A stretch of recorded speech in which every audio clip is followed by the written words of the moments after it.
सिलचर के संगीत विद्यालय में नॉर्थ ईस्ट प्राइम न्यूज के उद्योग से संस्थान की ओर से सांस्कृतिक प्रतियोगितामूलक कार्यक्रम आयोजित किया गया। एक तरफ जहां बांग्लादेश में बड़े पैमाने पर हिंदुओं के खिलाफ गैर जिम्मेदाराना गतिविधि को अंजाम दिया जा रहा है, विश्व कवि रविन्द्रनाथ टैगोर की प्रतिमूर्ति को तोड़कर कई असामाजिक गतिविधियों को अंजाम दिया जा रहा है, विश्व कवि के रचनाओं को छोड़ा जा रहा है। तो इसी दौरान तीव्र प्रतिक्रिया व्यक्त करते हुए नॉर्थ ईस्ट प्राइम न्यूज के कार्यकर्ताओं ने रविन्द्र नृत्य प्रतियोगिता कार्यक्रम आयोजित किया। नन्हे कलाकारों ने आनुष्ठानिक तौर पर कार्यक्रम में भाग लेकर कार्यक्रम को चार चांद लगाया। गौरतलब है कि north east prime news channel की 24 घंटे की चैनल आनुष्ठानिक तौर पर शुरू किए जाने के प्रयास किया जा रहा है और इसी के तहत यह कार्यक्रम आनुष्ठानिक तौर पर उद्घाटनी कार्यक्रम के रूप में रखा गया। इस दिन बराघाटी के विभिन्न क्षेत्र से नन्हे मुन्ने कलाकारों ने कार्यक्रम में योगदान कर कार्यक्रम को सफल बनाया। बाद में इस कार्यक्रम के उद्देश्य तथा नॉर्थ ईस्ट प्राइम न्यूज के गतिविधियों के बारे में जाने माने व्यक्तित्व मणिभूषण चौधरी ने विस्तारित तथ्य पत्रकारों के समक्ष उजागर किए।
তারপর তৈরি থাকবে রাহুল পাল,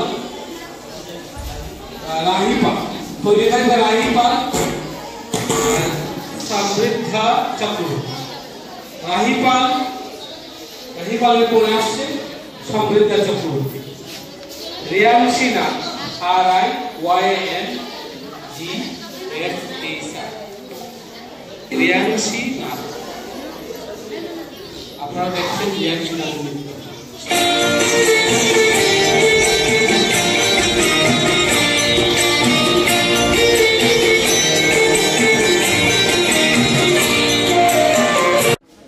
आज আমরা নর্থ ইস্ট নিউজের পক্ষে শিলচরের সঙ্গীত বিদ্যালয়ে আমাদের চতুর্থ বর্ষ পূর্তি উপলক্ষে এক নৃত্যানুষ্ঠানের নৃত্য প্রতিযোগিতার আয়োজন করেছি।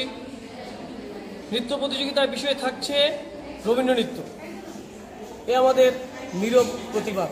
যেভাবে পার্শ্ববর্তী দেশ বাংলাদেশে আমাদের জাতীয় কবি রবীন্দ্রনাথকে ঘিরে যেভাবে বিভিন্ন কটূক্তি দেখা গেছে, তাই আমরা সিদ্ধান্ত নিয়েছি এবছরের চতুর্থ বর্ষ পূর্তি উপলক্ষে যে অনুষ্ঠান আমাদের, তার প্রথম অনুষ্ঠান থাকবে কবিগুরু রবীন্দ্রনাথকে সম্মান জানিয়ে।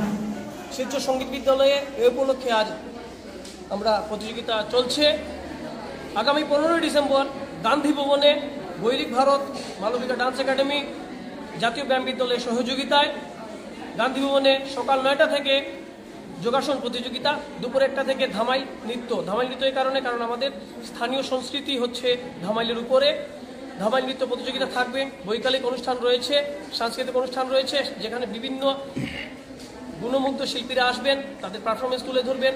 উপস্থিত থাকবেন বিশিষ্ট চিকিৎসক ডাক্তার কুমারকান্তি দাস অর্থাৎ লক্ষণ দাস মুখ্য অতিথি হিসেবে। এছাড়াও আসাম সরকারের একজন মন্ত্রী সহ অন্যান্য অনেক কর্মকর্তারা, সামাজিক কর্মকর্তারা, বিভিন্ন ক্লাব স্তরের কর্মকর্তারা থাকবেন। সেখানে আমরা অনেক সংস্থাকে আমরা আমাদের পক্ষ থেকে সম্মান তুলে ধরব এবং বিভিন্ন জনকে আমরা এ মঞ্চে সম্মান তুলে ধরব এবং যারা প্রতিযোগী আছে তাদের পুরস্কার তুলে ধরব।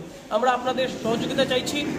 আগামী রবিবার বিকেল 4টা থেকে যে বৈকালিক অনুষ্ঠান এবং 5টা থেকে সাংস্কৃতিক অনুষ্ঠান রয়েছে, সেখানে প্রতিজনের উপস্থিতি আমরা নর্থ ইস্ট নিউজের পক্ষ থেকে কামনা করছি।